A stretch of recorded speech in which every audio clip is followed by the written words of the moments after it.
Saya ulang balik, kata Ibnul Al-Mubarak, dia kata yang dikatakan ujub itu ketika seseorang merasakan bahawa dirinya mempunyai suatu kelebihan yang tidak dimiliki oleh orang lain.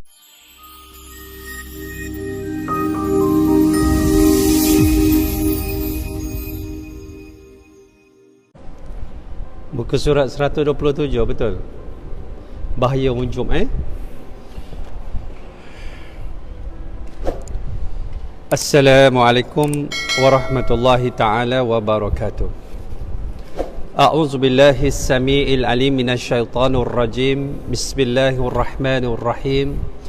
Alhamdulillahilladzi akmala lana din wa atamma alaina ni'mah wa ja'ala ummatana khaira ummah wa ba'asa fina rasulan minna yatlu alaina ayatihi wa yuzakkina wa yuallimuna alkitaba wal hikmah.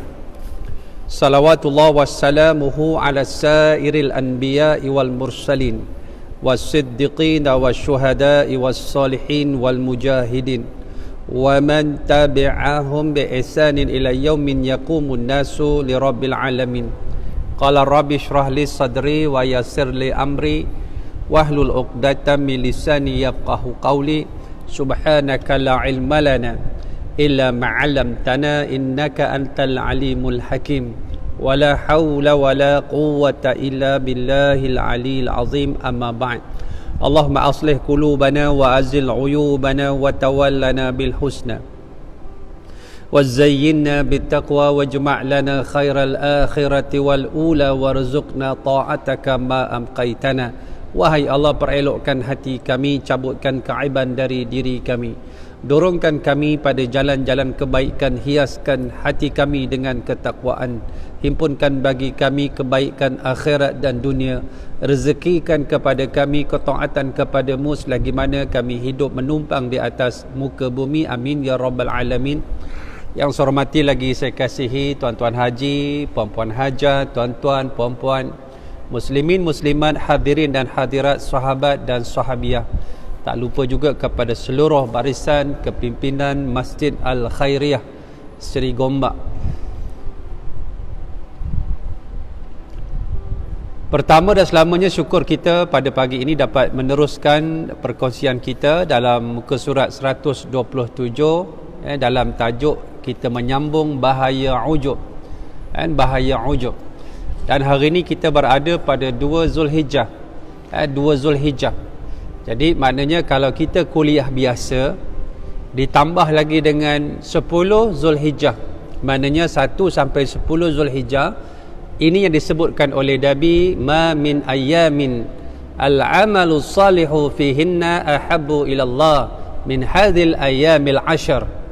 Nabi menyebut tidak ada hari yang lebih Allah kasih apa-apa saja amal-amal soleh di dalamnya dengan perkataan ahabbu ilallahi min hadhil ayami, min hadhil ayyamil 'ashr. Maknanya tidak ada satu amal yang lebih Allah suka pada hari-hari yang mana lebih daripada Allah kasih kepada hari yang disebut hari yang duduk dalam 10 Zulhijjah. Maknanya 1 sampai 10 ini merupakan hari yang mana Allah muliakan. Jadi amal di dalamnya, baik namanya puasa, baik namanya solat, baik namanya Quran, baik namanya zikir, baik namanya sedekah, baik namanya apa saja, termasuklah kita berkuliah, Allah akan gandakan. Sebab itu sahabat yang saya kasih sekalian, bersyukurlah banyak-banyak pagi ni dapat duduk dalam 10 hari daripada Zulhijjah. Pada hari ini banyak amal-amalnya, dan nanti jangan lupa pada 9 Zulhijjah jatuh pada bila? Pada hari Khamis depan. Jangan lupa nanti bila mana kita ada waktu yang cukup mustajab untuk kita berdoa, yang Allah berikan dalam setahun sekali saja pada 9 Zulhijjah, iaitu bila terbenamnya, tergelincirnya matahari di mana? Di Arafah. Masuk waktu wukuf, di situlah pada hari yang tersebut khairu du'ai du'a'u yaumi Arafah. sebaik-baik doa, Nabi kata doa pada hari Arafah. Dan hari tersebut hari yang paling banyak Allah bebaskan hamba-Nya daripada neraka. Sebab itu bila dia berakhir waktu wukuf, terbenamnya matahari, masuknya waktu maghrib di Arafah, bermakna zuhur sampailah maghrib di Arafah, waktu yang sangat mustajab. Sebab itu kalau kita bezakan dengan Malaysia, maknanya bezanya 5 jam. Maknanya di sana zuhur, di sini pukul 5 lebih kurang. Bila mana sana maghrib, di sini pukul 11 malam ataupun 11.30 malam. Jadi waktu ini kita kumpulkan anak beranak, bacakan, mintalah pada Allah segala doa yang kita hasratkan, mohon pada Allah Subhanahu wa taala. Jadi hari-hari yang kita sebut pada siangnya ini jangan kita leka tuan-tuan. Sebab apa? Pada Ramadan Allah beri pada malamnya Lailatul Qadar, tetapi tak siapa tahu bila Lailatul Qadar, betul? Cuma disebut, Nabi berikan hin-hin dalam hadis al-awakhir al-bawaqi, iaitu pada malam-malam akhir Ramadan. Tapi tak tahu mana satu Lailatul Qadar. Tetapi bila mana Allah berikan 9 Zulhijjah, benda yang dah tepat berlaku dalam setahun, ambillah peluang ini sebagaimana kita merebut Lailatul Qadar. Lailatul Qadar berlaku pada waktu malam, dan pada hari siangnya ini yang kita sebut pada hari wukuf, hari yang cukup mustajab. Jadi kita susun program-program kita dalam bulan-bulan Zulhijjah, insya-Allah. Kita sambung lagi dalam perbincangan kita tentang wujub. Saya nak sebut balik dua definisi daripada dua tokoh ulama kita, iaitu Ibnul Al-Mubarak. Dia kata bahawa ujub itu ketika seseorang merasa bahawa dirinya mempunyai suatu kelebihan yang tidak dimiliki oleh orang lain. Saya ulang balik, kata Ibnul Al-Mubarak, dia kata yang dikatakan ujub itu ketika seseorang merasakan bahawa dirinya mempunyai suatu kelebihan yang tidak dimiliki oleh orang lain. Itu dah mula ujub dah mula ujub. Dia rasa dia ada lebih kelebihan dari orang lain. Ketika duduk seorang-seorang, aku rasa aku lebih pandai, habis dah. Aku rasa aku lebih banyak harta, habis dah. Aku rasa aku lebih banyak pengaruh, habis dah. Aku rasa lebih-lebih ini bila dia rasa walaupun duduk seorang-seorang. Yang kedua, kata Imam Al-Ghazali rahimahullah, Abu Hamid Muhammad bin Muhammad Al-Ghazali, yang meninggal pada tahun 505 Hijrah, ulama tasawuf ini, dia menyebut ujub itu ialah kecintaan seseorang akan satu kurnia yang ada pada dirinya dan merasa memilikinya sendiri, serta tidak menyedari bahawa kurnia tersebut adalah pemberian Allah. Saya ulang balik, kecintaan seseorang akan suatu kurnia ataupun anugerah yang ada pada dirinya dan merasa memilikinya sendiri,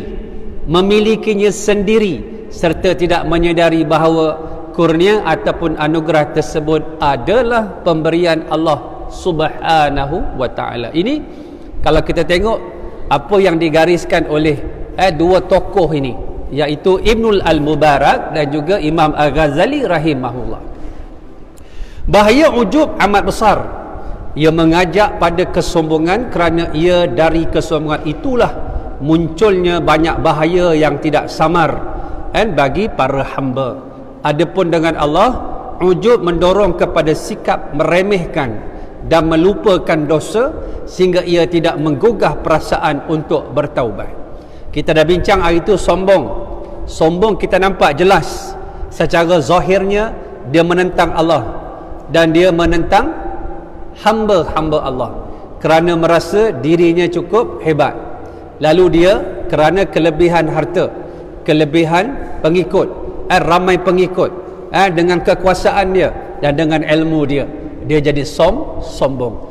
Dalam arti kata lain, sebelum berlaku sombong itu ada satu peringkat lain yang namanya ujub. Ujub ini dia mendolak ataupun mendorong seseorang itu menjadi sombong. Kemuncaknya ialah batarul haq, dia akan menolak kebenaran. Yang kedua, wa ghamtunas, dia akan meremeh dan menghina orang lain. Dan itu kemuncak sombong, sehingga dia akan dia akan menentang Allah. Dan yang kedua, orang yang wujud justru mengira amal dan ketaatannya sudah besar. Dia rasa dia ibadah dah banyak, dia rasa pahala dah banyak. Pagi ni aku dah zikir banyak dah, aku dah zikir banyak dah, dah pahala dah, aku dah pahala dah. Dan menyebut-nyebut dengan kagum perbuatannya tersebut. Orang yang wujud akan kagum dengan dirinya sendiri dan pendapatnya, serta merasa aman dari makar Allah dan siksaannya. Makar maksudnya kat sini ancaman Allah. Wa makaru wa makarallah wallahu khairul makirin. Makar dekat sini maksudnya lah ancaman Allah subhanahu wa ta'ala. Dia merasa diri dia aman dari siksaan Allah. Dia merasakan dirinya bersih daripada dosa. Merasakan dirinya itu tidak ada dosa. Orang yang wujud juga merasa dirinya mendapat tempat di sisi Allah, serta tidak mahu mendengar nasihat orang yang menasihati dan peringatan orang yang memperingati. Jadi bila dia dah wujud, dia dah jadi sombong, dia payah nak mendengar nasihat orang. Kita ni nasihat orang memang sedap. Cuba orang nasihat kita sedap tak? Orang nasihat kita sedap. Kadang-kadang yang nasihat kita itu anak kita pula. Yang nasihat tu orang lebih bawah daripada kita pula. Mulalah keluar kata-kata, aku dulu makan garam, kan dah darah tinggi. Aku dulu makan gula, kan dah kencing manis. Apabila kita memandang orang yang memberi nasihat itu lebih bawah daripada kita, kita merasakan enteng, merasakan bahawa tidak perlu mengikut orang yang lebih rendah, lebih bawah daripada kita. Kerana apa? Ada kesombongan. Kerana rasa diri kita lebih. Apalah sangat budak nak nasihat, apalah sangat orang yang lebih bawah daripada kita. Dan sebab itu kadang-kadang kita melihat bahawa terkadang yang beri nasihat kepada kita itu Allah kirimkan orang-orang yang kadang-kadang kita tak berapa nak pandang. Kadang-kadang yang mengajar kita itu Allah hantarkan binatang saja. Binatang macam menyindir kita saja. Dalam kehidupan kita ini banyak kita lihat, kalau kita rasa kita kasih pada anak, binatang lebih kasih tuan-tuan puan-puan muslimin muslimat. Cuba Allah kirimkan macam-macam. Satu video tu saya tengok tentang pengorbanan. Tentang pengorbanan yang ditunjukkan oleh binatang. Kuda belang tuan-tuan, kalau dikejar oleh harimau, oleh singa dan harimau ni kalau kejar seekor binatang, dia akan fokus ekor dia kejar ramai-ramai. Kenapa dia kejar ramai-ramai? Sebab dia yakin al-jamaah tu barakah. Berjamaah itu keberkatan dia pada jamaah. Dan sekiranya larinya harimau belang, larinya kuda belang, kuda yang besar akan lari perlahan di belakang kuda yang kecil. Maksudnya apa? Kalau harimau terkam, dia terkam yang besar dulu, mak dia. Anak dia akan selamat. Mak dia berkorban untuk anaknya. Mak boleh lari laju, tetapi anak dia tak boleh lari laju. Dia lari perlahan-perlahan biar anak lari laju. Ada seekor burung duduk dekat kawasan pantai, dekat kawasan bukit-bukit di pantai. Tiba masa dia belajar terbang, burung ini dia menetas, dia akan terbang ke laut. Kalau dia sampai laut, dia selamat. Kalau tak sampai, dia akan gagal. Sebab pada musim menetas, dia nak terbang ke laut, apa terjadi? Yang terjadi ialah bawah itu anjing-anjing menanti burung-burung yang jatuh, yang tak pandai terbang untuk dimakan. Ada seekor burung tu jatuh tuan-tuan, saya tengok. Anjing datang ni, mak dia datang, mak dia tolak sampai ke air. Akhirnya mak dia kena makan di anjing, burung yang kecil itu selamat sampai ke air. Ini pengorbanan burung. Burung penguin, nama je burung tapi tak boleh terbang. Macam burung unta, kata Ustaz Semai Kamus, jangan jadi burung unta, burung pun tidak, unta pun tidak. Nak kata burung tak boleh terbang, nak kata unta dia burung. Penguin ni sahabat-sahabat, saya tengok penguin, subhanallah. Penguin ni bila dia bertelur sebiji, walaupun yang bertelur tu betina, tetapi yang mengeram penguin jantan. Dia akan letak telur tu dekat kaki dia. Untuk pergi ke tempat ambil telur tu, perjalanan dia, jarak dia hampir 200 km. Dan penguin tak boleh terbang. Dia berjalan, terkedik, penat, dia kayuh. Berjalan-jalan, penat, dia kayuh. Sampai di tempat telur tu, letak kat kaki dia selama berbulan-bulan. Dalam keadaan isteri dia, isteri burung ni, penguin, masuk dalam air. Kumpul makanan untuk anak yang bakal lahir. Ayah tunggu telur tu sampai menetas. Dan telur ni kalau jatuh ke tanah, dia tak jadi burung. Dalam keadaan ayah tu tunggu, datang musim sejuk, menutup seluruh penguin-penguin jantan di bawah ais. Apabila datang musim panas, sama, cair je. Rupanya di situ ada penguin dan di kakinya ada anak yang baru menetas. Ketika itu datanglah ibu tu tadi. Ibu penguin ni dia naik, dia bawa makanan, dia tahu mana suami, mana dia punya anak, walaupun tak ada sijil nikah dan surat beranak. Subhanallah. Naik. Ketika itu dia beri makan, barulah suami dia tadi pergi masuk air cari makanan untuk dia. Ini pengorbanan binatang. Terkadang binatang itu berkorban. Allah tunjukkan kepada kita makhluk yang tidak ada akal lebih baik dalam menguruskan rumah tangganya dibanding dengan manusia. Terkadang cara Allah mendidik, Allah nak sindir kita yang pergi kuliah, yang pergi masjid, yang solat. Tetapi kita dalam menjaga ibu ayah kita, menjaga anak-anak kita, kadang-kadang kita tidak memiliki satu nilai fitrah yang lebih baik daripada binatang. Apatah lagi kalau yang nasihat kita itu manusia, cuma terkadang umur dia rendah sikit. Terkadang yang nasihat kita itu ialah anak. Begitu juga anak kita. Sebab itu kita ni, bila mana kita ni menjadi anak kepada mak ayah kita, apa jua mak ayah kita, kita terima seadanya. Kalau mak ayah kita tidak boleh berubah, kita sebagai anak kena berubah untuk berhadapan dengan mak ayah kita. Terkadang mereka tidak dapat pendedahan sebagaimana kita hari ini. Kita masuk universiti, kita dapat banyak pendedahan. Tidak kepada mereka. Di hadapan mereka kita merendah diri kita terhadap mereka. Di samping kita juga sebagai mak ayah, kita melihat di sana kadang-kadang anak-anak, kadang-kadang dia menasihati kita dengan perbuatan dia. Kan? Lebih-lebih dalam PKP ni kan. Kadang-kadang menangis ayah dia. Saya ustaz, malu saya. Anak saya hafal banyak surah-surah. Dia jadi imam depan saya ketika PKP.